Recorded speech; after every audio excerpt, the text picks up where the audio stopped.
मानसिक आरोग्य हे व्यक्तीचं म्हणजे तुमचं किंवा माझं मानसिक आरोग्य हे आपल्या एकट्यावर अवलंबून नाही. आपण सामाजिक प्राणी आहोत आणि आपल्या आजूबाजूची नाती जशी आहेत, ज्या पद्धतीने आपण काय करू, आपल्या डाएटची काळजी घेऊ, आपण आपल्या म्हणजे पाणी किती पितो किंवा एक्सरसाइज करू आपण. पण आपल्या आजूबाजूला जर नाती व्यवस्थित नसतील, ती जर आपल्याला सपोर्ट करणारी नसतील, ती जर आपल्याला समजून घेऊन त्यानुसार वागणारी नसतील, तर मात्र मग आपले मानसिक आरोग्याचे प्रॉब्लेम सुरू होतात. हे स्त्रियांच्या बाबतीत घडतं. स्त्रीचं मानसिक आरोग्य हे जपणं खूप गरजेचं आहे, कारण स्त्री ही समाजाचा केंद्रबिंदू आहे आणि तिचं मानसिक आरोग्य उत्तम असेल तर कुटुंब आनंदी राहतं.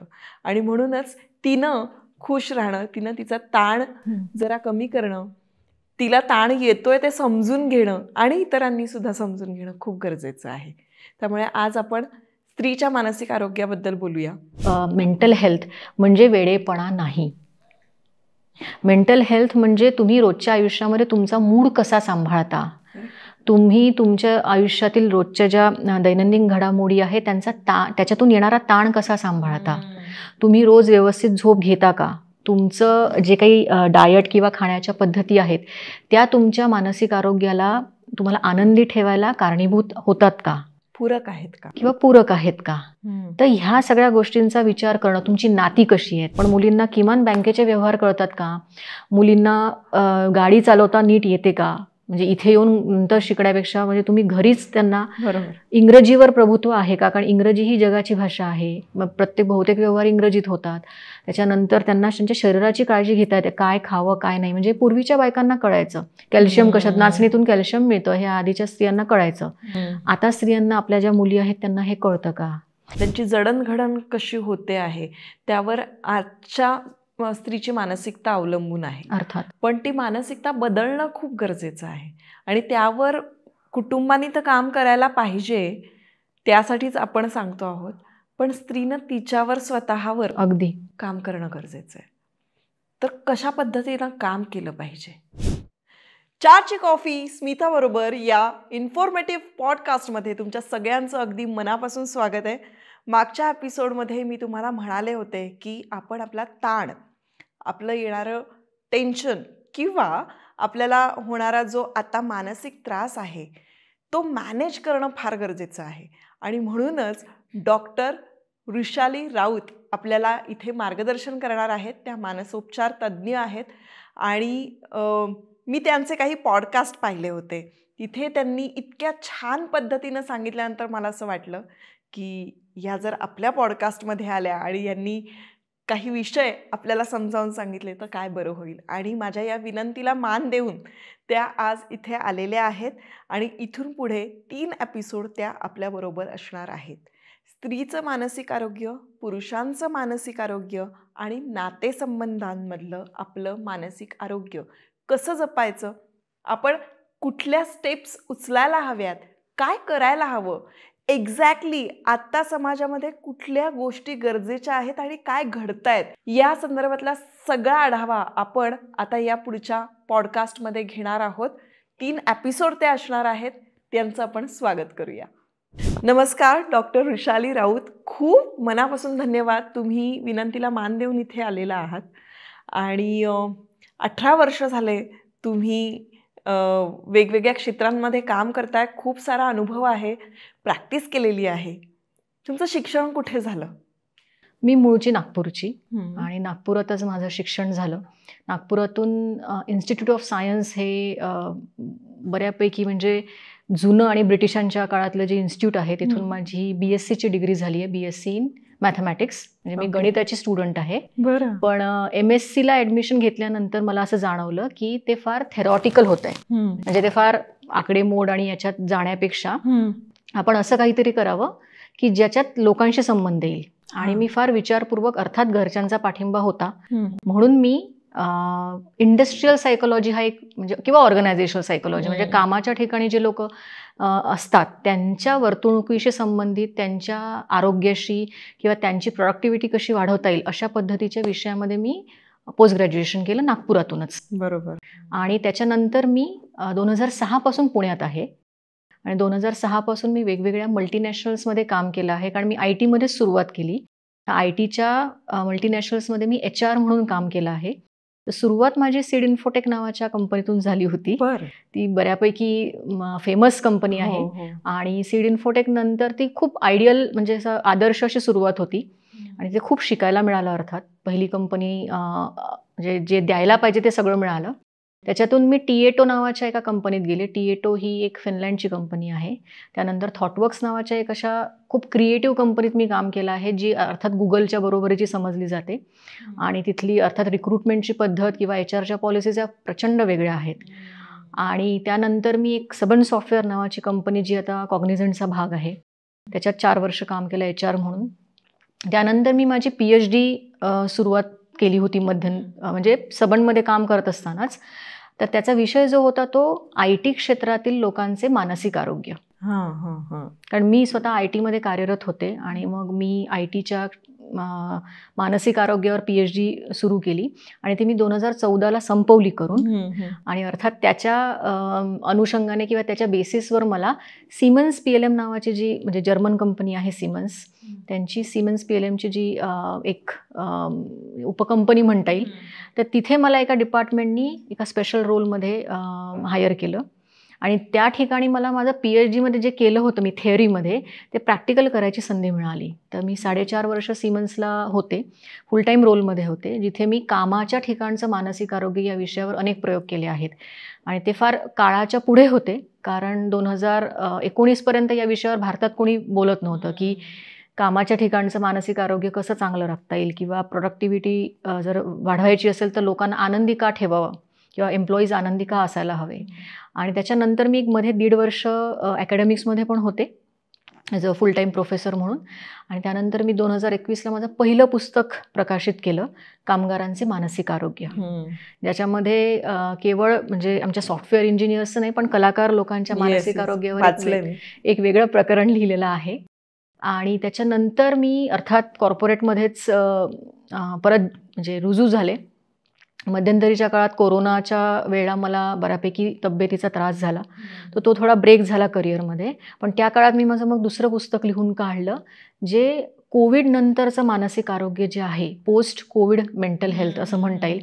कारण कोविड हा आपल्या सगळ्यांकरता एक मानसिक आघात होता आणि आघातानंतर येणारे जे प्रश्न आहेत मानसिक आरोग्याचे आणि शारीरिक आरोग्याचे, ते आपल्यापैकी बहुतेक लोक आता सध्या अनुभवत आहेत.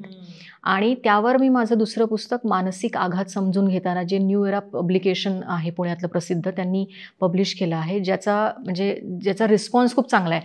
कारण ते विषय क्लिनिकल सायकोलॉजीशी संबंधित आहे आणि कठीण आहे. लोकांना असं थोडंसं आघात किंवा मृत्यूनंतर येणारी शोकावस्था जी असते, म्हणजे एखाद्याचा मृत्यू झाल्यानंतर ज्या आजूबाजूच्या लोकांवर जी शोकावस्था येते, त्याचा परिणाम त्यांच्या मानसिक आरोग्यावर होतो आणि त्याबाबत मी पुस्तकात सविस्तर लिहिलं आहे. आणि सध्या मी एका युरोपियन मॅन्युफॅक्चरिंग फर्ममध्ये कन्सल्टंट म्हणून आहे. आणि त्यासोबत मी ट्रेनिंग्ज आणि माझं लिखाण किंवा बाकीच्या बऱ्याच मानसिक आरोग्याच्या दृष्टीने ज्या ज्या गोष्टी करायला हव्यात, म्हणजे अवेअरनेस आणण्याकरता, जनजागृती आणण्याकरता, आणि अर्थात माझं जे काम आहे ते सगळं सध्या सुरू आहे. क्या बात आहे. मी तुम्हालाच का विचारलं, कारण तुमचा जो अनुभव आहे तो इतका दांडगा आहे आणि ते तुमच्याशी बोलताना प्रत्येक वेळेला मला जाणवतं. आणि म्हणूनच तुम्ही आता जे आम्हाला सल्ले देणार आहात, मार्गदर्शन करणार आहात, काही गोल्डन टिप्स असणार आहेत त्याच्यामध्ये, तर त्या खूप मोलाच्या असणार आहेत. कारण तुम्ही वेगवेगळ्या स्तरावरच्या वेगवेगळ्या लोकांशी संपर्कात आलात, तिथे त्यांच्यावर काम केलं, प्रॅक्टिस केली, किंवा त्यांच्या मानसिक आरोग्याबद्दल खूप अभ्यास करून विचार करून त्यांच्याशी बोललात. त्यामुळे हे सगळं तुमच्याकडे आहे आणि या अनुभवातलं थोड्याशा गोष्टी आम्हाला या पॉडकास्टमध्ये हव्यात. नक्कीच. तर आजचा आपला विषय आहे तो डेफिनेटली सगळ्यांच्या जवळचा आहे. स्त्रीचं मानसिक आरोग्य हे जपणं खूप गरजेचं आहे, कारण स्त्री ही समाजाचा केंद्रबिंदू आहे आणि तिचं मानसिक आरोग्य उत्तम असेल तर कुटुंब आनंदी राहतं. आणि म्हणूनच तिनं खुश राहणं, तिनं तिचा ताण जरा कमी करणं, तिला ताण येतोय ते समजून घेणं आणि इतरांनी सुद्धा समजून घेणं खूप गरजेचं आहे. त्यामुळे आज आपण स्त्रीच्या मानसिक आरोग्याबद्दल बोलूया. मानसिक आरोग्य हे याच्यावर बोलण्यास सुरुवात करण्यापूर्वी मला काही गोष्टी प्रेक्षकांना सांगाव्याशा वाटतात. कारण मानसिक आरोग्य या विषयावर आपल्याकडे प्रचंड गैरसमज आहेत अजूनही. तर मानसिक आरोग्य आणि मानसिक आजार या 2 वेगवेगळ्या गोष्टी आहेत. मानसिक आरोग्य हे आपलं रोजच्या आयुष्यामध्ये जपावं लागतं.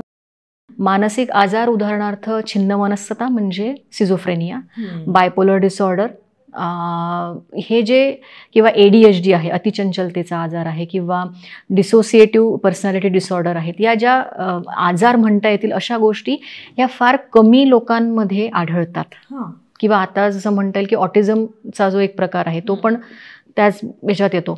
पण मानसिक आरोग्य टिकवणं हे आपल्या नॉर्मल माणसाची जबाबदारी आहे.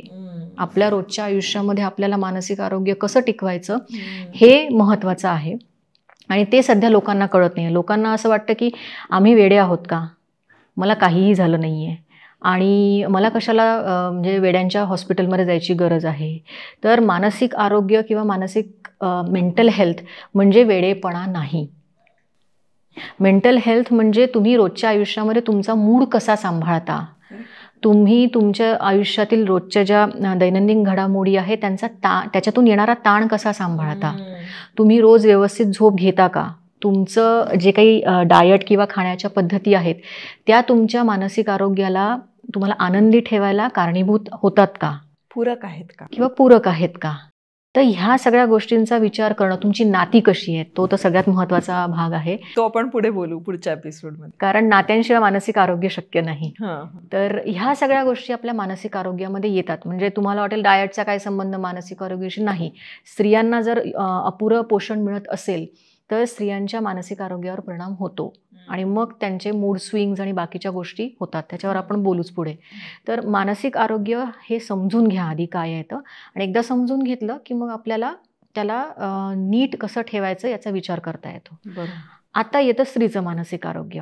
तर स्त्रियांचं मानसिक आरोग्य म्हणजे अर्थात मी जे काही आजारांची नावं घेतले हे सोडून जर ॲव्हरेज किंवा एक सर्वसाधारण स्त्री आहे आपल्या भारतीय समाजातली किंवा मराठी स्त्री, तर हिला मानसिक आरोग्य चांगलं आहे हे कसं म्हणता येईल आपल्याला. त्या स्त्रीला काही निकष आहेत का आपल्याकडे. तर अर्थात स्त्रीच्या मानसिक आरोग्यामध्ये किंवा कोणाच्याही मानसिक आरोग्यामध्ये झोप हा सर्वात महत्त्वाचा निकष आहे. तर तुमची झोप व्यवस्थित आहे का, रोजची रोज तुम्ही झोप घेता का, तुमचं जे काही मेडिकल स्टँडर्डप्रमाणे जो काही आहार आहे की तुम्हाला 1500 ते 2000 कॅलरीज लागतात, मग तुम्ही तेवढं पुरेसं अन्न घेता का, मग तुम्हाला विटॅमिन आणि मिनरल्स या सगळ्या गोष्टी ज्या आपल्याला हव्या असतात डेली किंवा दिवसाला त्या तुमच्या, कारण 65% स्त्रिया या ॲनेमिक आहेत भारतीय स्त्रिया.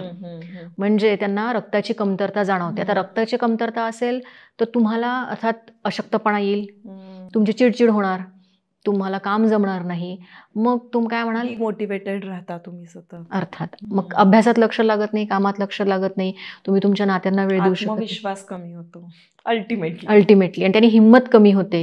तर ह्या सगळ्या गोष्टी स्त्रियांच्या मानसिक, केवळ ॲनेमिया सारख्या असेल म्हणजे जर रक्ताची कमतरता असेल तर होऊ शकतात. तर हे पण मानसिक आरोग्याचे त्रास आहेत.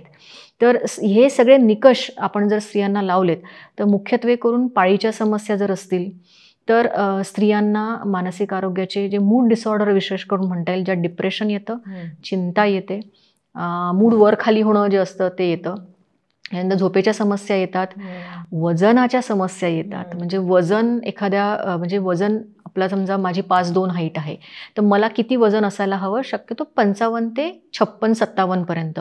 माझं वजन जर 5'2" हाईटला 70, 80, 90 म्हणजे 70, 80 कधी कधी 100 पण असतं. तर वजन जर जास्ती असेल तर तुम्हाला काहीतरी भावनात्मक घालमेल आतमध्ये सुरू आहे याचं ते लक्षण आहे.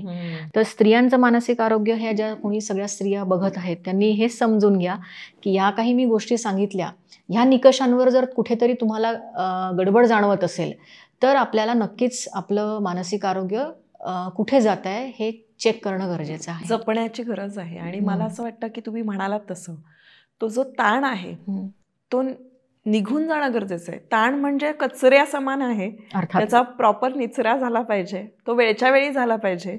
साठवून ठेवण्यात पॉइंट नसतो, पण तो साठवून राहणार, तेवढी त्याला दुर्गंधी येते, तसं अगदी तुम्हाला तो त्रास होत राहणार. आणि तो काय म्हणतात, ढीग आपण करायचा आहे की तो तिथल्या तिथे मार्गी लावायचा आहे, हे ठरवायला हवं. आणि ती गरज आहे आता. म्हणजे माझ्याकडे खूप डॉक्टर्स येऊन गेलेत, मग ते केसांबद्दल सांगतात, पोटाच्या समस्यांबद्दल सांगतात, स्किनच्या समस्यांबद्दल सांगतात, कुठल्याही गोष्टी. पण शेवटी एकाच गोष्टीवर येऊन आम्ही थांबतो, ते म्हणजे PCOD असू देत, थायरॉइड असू देत, कुठलेही विकार असू देत, हे स्ट्रेसमुळे आलेले आहेत आजकाल. आणि ह्या मनोविकारांसाठी आपल्याला मानसिक स्वास्थ्य जपणं फार गरजेचं आहे, त्याचा मेंटेनन्स ठेवणं फार गरजेचं आहे, ते मॅनेज करता येणं फार गरजेचं आहे, मॅनेजमेंट जमली पाहिजे.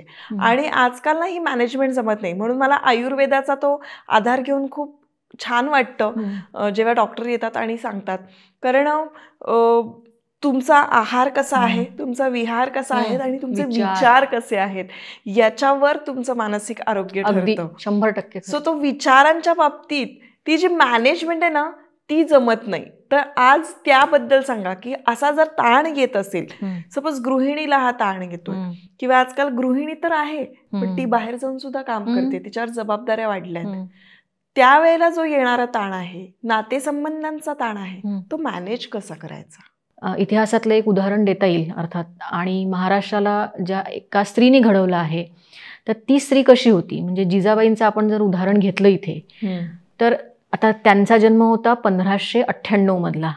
मग त्या स्त्रीने त्यावेळेला, ज्या वेळेला मुघलांचं साम्राज्य होतं आणि कोणी कल्पना पण नसेल केलं की असं काही करावं लागतं, त्या स्त्रीने इतकं म्हणजे पूर्ण इतिहासच बदलून टाकला. मग ते उदाहरण जर आपल्यासमोर आहे, तर महाराष्ट्रातली स्त्री ही का दुर्बल आणि काय म्हणता येईल वीक, म्हणजे शोषित आहे बा, किंवा मानसिक आरोग्याने त्रस्त आहे अशी का असावी? कारण तुम्हाला इतकं मोठं उदाहरण आहे जिजाबाईंचं. त्याच्यानंतर अर्थात सावित्रीबाई फुले होत्या आणि अशा अनेक म्हणजे मला वाटतं पंडिता रमाबाई आणि डॉक्टर आनंदी जोशी, असे बरेच उदाहरणं आहे जे होऊन गेले. जे महाराष्ट्रात खूप आहेत स्त्रिया, म्हणजे प्रत्येक क्षेत्रात आहेत. तर हे महाराष्ट्राचं जे पुरोगामित्व म्हणतात, आपण पुरोगामी आहो, आपल्याकडे संविधान ज्यांनी लिहिलं ते आंबेडकर आपल्याकडे होऊन गेले. पण मग अशा याच्यामध्ये महाराष्ट्रातल्या मानसिक आरोग्याचे, स्त्रियांच्या मानसिक आरोग्याचे प्रश्न का एवढे वाढावेत? मग आपण जसं जिजाबाईंना जसं घडवलं होतं त्यांच्या आईवडिलांनी, म्हणून त्या सगळ्या हे एवढं करू शकल्या. तो काही चमत्कार नव्हता. त्यांना प्रॉपर ट्रेनिंग होतं लहानपणापासून, म्हणजे अगदी तलवार चालवण्यापासून, घोड्यावर बसणं. आता आपण आपल्या मुलींना तसं ट्रेनिंग देतो का? बरं, आता घोड्याची आणि तलवारीची गरज नाही, पण मुलींना किमान बँकेचे व्यवहार कळतात का? मुलींना गाडी चालवता नीट येते का? म्हणजे इथे येऊन नंतर शिकण्यापेक्षा म्हणजे तुम्ही घरीच त्यांना इंग्रजीवर प्रभुत्व आहे का? कारण इंग्रजी ही जगाची भाषा आहे. मग बहुतेक व्यवहार इंग्रजीत होतात. त्याच्यानंतर त्यांना त्यांच्या शरीराची काळजी घेता येते, काय खावं काय नाही. म्हणजे पूर्वीच्या बायकांना कळायचं कॅल्शियम कशात, नाचणीतून कॅल्शियम मिळतं हे आधीच्या स्त्रियांना कळायचं. आता स्त्रियांना, आपल्या ज्या मुली आहेत त्यांना हे कळतं का? किंवा त्यांना आपल्या भावना सुद्धा आधीच्या स्त्रियांना कळायच्या की बाबा त्या ओव्यातून करून सांगतील, किंवा त्यांची बोलीभाषा, किंवा त्यांच्या कविता, किंवा लोकगीतं, म्हणजे त्यांना भावना व्यक्त करायची पद्धत, किंवा त्यांचं निसर्गाशी असलेलं नातं हे फार पक्कं होतं. म्हणजे मी माझ्या आजीला बघितलं आहे. पण आता आपण तसं मुलींना तयार करत आहोत का, हे समाजाला विचारायची गरज आहे. म्हणजे स्त्रीला जर मानसिक आरोग्याच्या समस्या आहेत, तर ते समाज त्याच्याकरता रिस्पॉन्सिबल आहे. त्या समाजाने, त्या घरातल्या लोकांनी, की आपल्या घरच्या मुलीला काहीतरी त्रास होतो आहे, मग आपल्याकडून काही चुकी झाली का, हा त्यांनी पहिल्यांदा विचार करायला हवा. आणि ज्यांना लहान मुली आहेत त्यांनी अर्थात या ज्या काही चुका होऊन गेल्या आहेत त्यातून शिकून काहीतरी आपण आपल्या मुलींना कशा पद्धतीने ट्रेन करतोय, कारण लहानपणापासून शिकवल्याशिवाय या गोष्टी अचानक येत नाही. बरोबर. म्हणजे त्यांचं अगेन त्यांची जडणघडण कशी होते आहे त्यावर आजच्या स्त्रीची मानसिकता अवलंबून आहे अर्थात. पण ती मानसिकता बदलणं खूप गरजेचं आहे आणि त्यावर कुटुंबाने तर काम करायला पाहिजे, त्यासाठीच आपण सांगतो आहोत. पण स्त्रीनं तिच्यावर स्वतःवर अगदी काम करणं गरजेचं आहे. तर कशा पद्धतीनं काम केलं पाहिजे? जडणघडणीचा भाग हा तुमच्या व्यक्तिमत्वावरनं न पुसणारे अनेक म्हणजे असे छाप सोडतो. लो सेल्फ एस्टीम ज्याला म्हणतात. अनेकांना, मुलींना घरात पहिलेपासून सांगितलं जातं की तू कमी आहेस, किंवा रंग सावळा आहे किंवा ठेंगणी आहे किंवा तो बऱ्याचदा हे तर खूप सर्रास होतं की माहिती आहे की ही दुसऱ्याच घरी जाणार आहे. म्हणजे हे आपल्या पिढीपर्यंत फार होतं असं मला वाटतं की तू दुसरं लग्न होऊन असंही ती तिकडेच जाणार आहे. त्यामुळे लॉंग टर्म मध्ये सुरुवातीपासून कधी विचारच नाही केला तिच्याबद्दल. तिचं करिअर असू दे, तिचं मानसिक शारीरिक जे आरोग्य आहे त्या बाबतीत सुद्धा लॉंग टर्म पर्यंतचा विचार कधीच केलेला नाहीये स्त्रीचा. आणि त्याचे परिणाम आता दिसत आहेत की ही जाणार आहे म्हणजे ही तिकडे जाऊन शिकेल किंवा जे काही आहे ते तिकडे जाऊन होईल तिचं 18-19 वर्षानंतर. पण तसं नसतं. उलट जो पाया तुमचा 18-19 पर्यंत तयार होतो तो पुढे त्याच्यावर मग पुढची इमारत चढते जी काही आहे ते. अर्थात स्त्रियांना जे मिळालं आहे आणि जे मिळालं आहे अर्थात त्याचं आभारी राहणं गरजेचं आहे. पण आता त्याच्यावर आपण काम कसं करायचं, त्याच्यात इम्प्रूव्हमेंट कशी आणायची. तर स्त्रियांनी मी आधीच सांगितल्याप्रमाणे शारीरिक आरोग्यावर काम करणं फार गरजेचं आहे. सेल्फ केअरचा पार्ट हा प्रचंड महत्त्वाचा आहे. कारण तुम्ही जितकं शरीर तुमचं मजबूत ठेवाल तितकं तुमचं मन मजबूत राहायला मदत होते. त्यामुळे स्त्रिया खाण्यापिण्याच्या बाबतीमध्ये फार हेळसांड करतात. त्या झोपेच्या बाबतीमध्ये त्यांच्याकडे त्यांना रेस्ट कशी घ्यावी, आराम कसा करावा हे कळत नाही. त्यामुळे मग त्यांना जास्त थकायला होतं. म्हणजे वर्षानुवर्ष हेल्थ चेकअप होत नाही काय सुरू आहे. पौष्टिक खात नाहीत. खातील त्या पण पौष्टिक खातील की नाही माहीत नाही. कदाचित अनेक वेळा दुसऱ्यांची काळजी करताना किंवा तर मग स्वतःला विसरून जातात. तर हा जो एक आतमधला तुमचा व्हॉइस असतो की एक आवाज असतो की तुम्ही महत्त्वाचे नाही किंवा तू महत्त्वाची नाही आहेस, तुला काय करायचं एवढं खाऊन, किंवा इतकं एकटी स्वतः करता कशाला करतेस, मग एवढे पैसे कमवून तू काय करणार आहेस, किंवा रोज व्यायाम करून तुला काय करायचं, तुला थोडीच पहिलवान व्हायचं आहे. हा जो जे सेल्फ लिमिटिंग बिलीफ म्हणतो याला, म्हणजे स्वतःलाच रोखून धरणारे काही ज्या समजुती आहेत त्यातून स्त्रियांनी बाहेर यायला हवं. त्यांनी व्यायाम करायलाच हवा जो काही सांगितलं आहे त्याप्रमाणे. त्यांनी नीट पौष्टिक खायलाच हवं. त्यांनी त्यांचं आर्थिक नियोजन हे करायलाच हवं. म्हणजे भलेही तुमचा नवरा कितीही श्रीमंत असेल पण तुम्ही, म्हणजे मला माझ्या घरी पण सांगितलं जायचं की तू किमान महिन्याचे एवढे तरी कमव की तुझा खर्च निघाल, तुला नवऱ्यापुढे हात पसरावे लागणार नाही. बरोबर. म्हणजे तुम्हाला अगदीच खूप मोठं करिअर म्हणजे लाखाचं पॅकेज असण्याची गरज नाही, पण तुमचं तुम्हाला करता आलं पाहिजे. आणि तुमची स्वतःची एक अशी वेगळी ओळख असू द्या. ते सगळ्यात महत्त्वाचं की ओळख असणं. भलेही तुम्ही काम करत नसाल, भलेही तुम्ही गृहिणी असाल, कारण भारतामध्ये गृहिणींमध्ये डिप्रेशनचं प्रमाण सगळ्यात जास्ती आहे. आणि ज्या काही गृहिणी हा शो बघत असतील त्यांना मला एवढंच सांगणं आहे की तुम्ही कुठेही कमी नाही आहात करिअर वुमनपेक्षा. करिअर वुमन ज्या करतात तेवढंच ताकदीचं काम तुम्ही घरात राहून करता. अगदी. मी डेफिनेटली ही गोष्ट सांगेन. मी 17 वर्ष अभिनय क्षेत्रामध्ये आहे. 17 वर्ष यासाठी म्हणते कारण पहिले 1-2 वर्ष स्ट्रगल काय म्हणूया ॲडजस्टमेंटमध्ये गेली माझी. पण 17 वर्ष मी अगदी नित्याने काम करते आहे ह्याच्यात. आणि त्यानंतर आज अचानकपणे गेले 6 महिने मी पुण्यात येऊन राहते आणि मी एक गृहिणी म्हणून जास्त आहे आणि मग प्रोफेशनल लाईफ माझं सेकंडरी आहे. सो मी सांगू शकते हे की जास्त थकवणारं काम घरामध्ये असतं, कारण तुम्हाला सगळं मॅनेज करायचं असतं. तर अशाच पद्धतीनं ज्या स्त्रिया घरचं आणि शिवाय बाहेरचं म्हणजे जॉब करतात त्यांचं तर डबल जबाबदाऱ्या येतात. त्यांनी ताण हलका करणं फार गरजेचं आहे असं मला खूप वाटतं. तर त्यांचा ताण हलका होण्यासाठी काय सांगाल तुम्ही की त्यांनी काय विचार केला पाहिजे? गृहिणी असो किंवा करिअर वुमन, दोघींनीही स्वतःला कुठेही कमी समजू नका. सगळ्यात महत्त्वाचं, जेव्हा तुम्ही स्वतःला रिस्पेक्ट द्यायला, स्वतःला व्हॅल्यू द्यायला शिकाल, कारण बहुतेक ज्या स्त्रियांचा असतो ती कमीपणाची भावना घेऊनच त्या चालत असतात. आणि मग त्यांचं कितीही अचिव्हमेंट असतील त्यांना ते दिसत नाही. मग तसा तो विचार करायला आपण शिकायला हवं की नाही, मी एवढं करते, मी टेक्निशियन आहे, किंवा मी एक सक्सेसफुल ॲक्ट्रेस आहे, किंवा मी एक सक्सेसफुल मेकअप आर्टिस्ट आहे, किंवा मी एक सक्सेसफुल सायकोलॉजिस्ट आहे. मी या सगळ्या वेगवेगळ्या रोलमध्ये काम करणाऱ्या स्त्रियांना म्हणेल की तुम्ही तुमच्या दृष्टीने तुमच्या क्षेत्रात खूप चांगलं करता. अशा असंख्य स्त्रिया असतील ज्या तुमच्याकडे बघत असतील, म्हणत असतील की आम्हाला हे करायचं आहे, हे माझं स्वप्न आहे, मी हे त्यामुळे स्वतःला कुठेही कमी समजू नका, पहिली गोष्ट. आणि त्याच्यासोबतच त्याच्या पुढे तुम्हाला आणखी स्वतःला कसं विकसित करता येईल याच्याकडे लक्ष द्या. स्वतःची काळजी घ्या. आणि सगळ्यात महत्त्वाचं म्हणजे मी गृहिणी असो किंवा करिअर वुमन, तुम्हाला सामाजिक पाठिंबा फार गरजेचा आहे. म्हणजे फक्त कुटुंबीय असून उपयोगाचे नाही, तुम्हाला मैत्रिणी आवश्यक आहे. तुम्हाला अडल्या नडल्याला म्हणजे कामाला येणारे शेजारी आवश्यक आहेत. तुम्हाला काही ओळखीचे लोक, म्हणजे जर सिनियर सिटिझन्स असतील कोणी, तर असा जो एक सामाजिक पाठिंबा आहे. तुम्ही जर आईवडिलांपासून दूर राहत असाल म्हणजे एकट्या लग्न करून इकडे आल्या असाल, तर कृपया एकट्या राहू नका. बरोबर. त्यावेळेला तुम्हाला कोणा ना कोणाचा तरी सपोर्ट लागतो. आणि तेच की आपल्याला काही गोष्टींसाठी मदत लागते बाबा, हे ॲक्सेप्ट करणं फार गरजेचं असतं.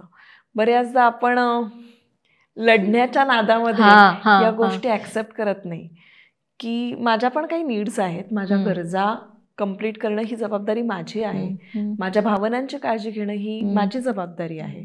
हे सगळं कळलं पाहिजे, मला असं वाटतं. खरंच आहे. आणि सुपर वुमन होण्याच्या नादात स्वतःचा म्हणजे एकदम काय म्हणता येईल त्याला, बर्नआउट मगाशी मी म्हणजे उल्लेख केला की नाही मला माहीत नाही, पण बर्नआउट ही अवस्था गृहिणींमध्ये पण आढळते. असं नाही की ती फक्त वर्किंग प्रोफेशनल्समध्येच असते, पण बर्नआउट ही अशी अवस्था आहे की तुम्ही दीर्घकाळ ताणात काम केल्यानंतर एका विशिष्ट काळानंतर तुमची ऊर्जा पूर्णपणे संपून जाते आणि मग तुम्ही फक्त एक स्वतःला ओढल्यागत काम करता. तर ती अवस्था गृहिणींमध्ये येऊ शकते. गृहिणींना डिप्रेशन हा जो प्रकार आहे तर हा, आणि आत्महत्येचं प्रमाण गृहिणींमध्ये खूप जास्त आहे भारतामध्ये तरी. तर अर्थात त्यांना अनेकींना डोमेस्टिक व्हायलन्सचा सामना करावा लागतो, घरगुती हिंसेचा. आणि ह्या सगळ्यांमध्ये काय होतंय की मग तो ताण मग त्यांचा मुलांवर निघतो, किंवा तो ताण त्यांचा ऑफिसमध्ये निघतो, किंवा तो ताण त्यांचा रस्त्यावर कुठेतरी भांडण्यामध्ये जातो. तर हे जे आपल्याला जो ताण येतो आहे हा ओळखायला शिकायला पाहिजे पहिल्यांदा. ऐकून घेऊ नका प्रत्येक गोष्ट, नाही म्हणायला शिका, अपमान सहन करून घेऊ नका. त्याच्यानंतर तुमचा कुठला म्हणजे डिसरिस्पेक्ट जो म्हणतो आपण, किंवा आणि हे कधी होईल शक्य, जेव्हा तुम्हाला 4 लोकांची साथ राहील. म्हणजे तुम्हाला जर मला वाटलं की तुम्हाला कोणतरी अपमान केला आहे, कामाच्या ठिकाणी केला, आपण सांगायचं कोणापाशी, आपल्याला कोणतरी सांगायला हवं. तर अशी लोक जर असतील तुम्हाला, तर तुम्ही मन मोकळं करू शकता किंवा मदत मागू शकता. त्यामुळे स्त्रियांना हा सामाजिक पाठिंबा, म्हणजे प्रत्येक स्त्रीने असं म्हणतात की स्त्रियांची मदत करत नाही, पण सिस्टरहूड जे हा एक प्रकार आहे की आपण दुसऱ्या स्त्रीची मदत करत राहणं हे फार गरजेचं आहे. तुमच्या शेजारी कोणी असेल, तुमच्या आजूबाजूला, तुमच्या ऑफिसेसमध्ये, तर स्त्रियांनी जेव्हा स्त्रियांची मदत करायला सुरुवात केली तर खूप गोष्टी सोप्या होतात. बरोबर. त्यामुळे आपण एकमेकींसाठी उभं राहणं गरजेचं आहे. इतर लोक तर करतीलच, पण मला असं वाटतं स्त्रीनी हे अगदी बरोबर आहे की समाजाने पाठिंबा देणं गरजेचं आहे, पण काही वेळेला आपल्या या अपेक्षा असतात त्या पुऱ्या होतातच असं नाही. असंही होतं बऱ्याचदा. म्हणजे एकटी असते ती, सगळ्या पातळीवर लढत असते, तिला त्यावेळेला खरं तर नातेवाईकांची म्हणा, नवऱ्याची म्हणा, सासू सासऱ्यांची म्हणा, आईची म्हणा, कोणाची तरी साथ हवी असते. ती साथ त्यावेळेला मिळत नाही. अशाही काही स्त्रिया आहेत की त्यांना कुठूनच साथ मिळत नाही. अशा पेचात अडकलेल्या काही स्त्रिया असतात. तर त्यांचं मनोबल वाढवण्यासाठी काय सांगाल, की त्यांनी कसं उभं राहायचं? असं जर परिस्थिती कोणावर आली असेल, म्हणजे ज्या कोणी स्त्रिया आहेत, हे जे काही आमचं बोलणं सुरू आहे, तर अशा स्त्रियांना मी एकच सांगेल की व्यक्त व्हायला शिका. एकतरी व्यक्ती असेल तुमच्या आजूबाजूला, तुमच्या ऑफिसमध्ये असेल, तुमच्या शेजारी पाजारी असेल. अर्थात मला काही समुपदेशक म्हणून काही वेळा असे अनेक कॉल्स येऊन गेले आहेत. मला त्या स्त्रियांची इतकी प्रचंड दया आली, म्हणजे असं वाटलं की यांना आता काय मदत करावी. म्हणजे आपण कदाचित तर असं होतं की एखाद्या वेळेला अशा व्यक्तीशी, म्हणजे अशा स्त्रीशी आपण काही 2 शब्द चांगले जरी बोलले तरी त्यांना बरं वाटतं. त्यामुळे तुम्ही आपल्याला आपलंच दुःख जेव्हा आपण आपल्यापाशी ठेवतो, तर आपल्याला वाटतं की आपल्यालाच त्रास आहे, पण नाही, हा त्रास सगळ्यांना असतो. त्यामुळे तुम्ही बोला, आणि परिस्थिती सारखी राहत नाही, तुम्ही परिस्थिती नेहमी बदलू शकता. अशी असंख्य उदाहरणं आहे इतिहासात आहेत. आता मी जिजाबाईंचं नाव घेतलं, आता त्या स्त्रीवर किती प्रकारच्या संकट येऊन गेलीत. म्हणजे आता काय म्हणावं, संकट म्हणजे एवढं मोठं साम्राज्य उभं करणं काही सोपं नव्हतं. आणि अर्थात त्यांच्या पुढच्या पण स्त्रिया ज्या होत्या, म्हणजे उदाहरणार्थ त्यांचे म्हणजे तारा राणी ज्या 27 वर्ष लढल्या, तर एक तर चांगल्या गोष्टींकडे बघायला शिका, की चांगले रोल मॉडेल्स बघा. खूप आहेत आपल्याकडे. असं नाही आपण स्त्रियांबद्दल खूप चुकीच्या गोष्टी ऐकायला येऊन राहिल्या आहेत, त्यांची प्रतिमा खराब होते आहेत, पण अशा काही चांगले पण आहेत. इतिहासात नसेल तुमच्या आजूबाजूला, किमान इतिहासात तरी बघा, किंवा पुस्तकात तुम्हाला काही रोल मॉडेल सापडते, पण बघा आणि सकारात्मक विचार करणं फार गरजेचं आहे. निगेटिव्हिटीला धरून ठेवणं, नकारात्मक गोष्टींना आणि ही परिस्थिती बदलणारच नाही असं गृहीत धरू नका. परिस्थिती बदलते नसतंच, आणि कारण सगळंच बदलतं, चेंज कॉन्स्टंट आहे. त्याच्यामुळे जसं की वाईट परिस्थिती आहे तशी चांगली परिस्थिती येतेच. सो हे आहे. वा, खूप छान सांगितलं तुम्ही.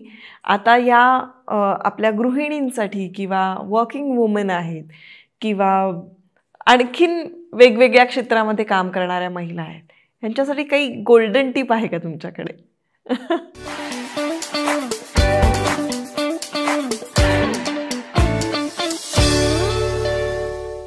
तर गोल्डन टिपमध्ये मी असं सांगेल की ही जी एक प्रश्नावली आपल्याला दिसते आहे, तुम्हाला आता स्क्रीनवर ही जी प्रश्नावली दिसते आहे, हे प्रश्न डॉक्टरांनी खास तुमच्यासाठी काढलेले आहेत आणि हा एक्सरसाइज आहे. आणि एक प्रकारची तुमची कसोटी आहे ही, की जर तुम्ही या कसोट्यांवर उतरत असाल तर तुम्ही काही प्रमाणात मानसिक आरोग्य चांगलं ठेवता. पण इथे जर कुठेतरी कमी असेल तर नक्कीच तुम्ही त्याच्यावर विचार करा आणि त्याच्यावर काम करा. आणि आमचं जे काही आमचा प्रयत्न जो आहे तो तुम्हाला मदत करण्याचा आहे. पण आम्ही प्रत्येकाला जाऊन अर्थात मदत करू शकत नाही, पण त्या मदतीची जी काही एक सुरुवात आहे ती आम्ही करून दिली आहे.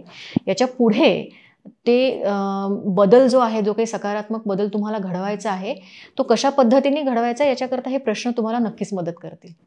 Thank you so much. कारण डेफिनेटली या प्रश्नांचा खूप उपयोग होणार आहे आत्मपरीक्षण करण्यासाठी. मी आज कुठे आहे, आणि हेच प्रश्न जेव्हा तुम्ही एखाद्या वहीमध्ये लिहाल, त्याची उत्तरं लिहाल, तर काही महिन्यांनंतर तुम्हाला लक्षात येईल की काय बदल तुमच्यामध्ये घडलेले आहेत. तर हीच तुमची गोल्डन टिप आहे. ही गोल्डन टिप वजा एक्सरसाइज आहे, अभ्यास करायला दिलाय तुम्हाला डॉक्टरांनी, जो अभ्यास तुम्हाला करायचा आहे. Thank you doctor, thank you so much. आता पुढच्या एपिसोडमध्ये आपण नातेसंबंधांबद्दल बोलणार आहोत. Thank you so much. थँक्यू.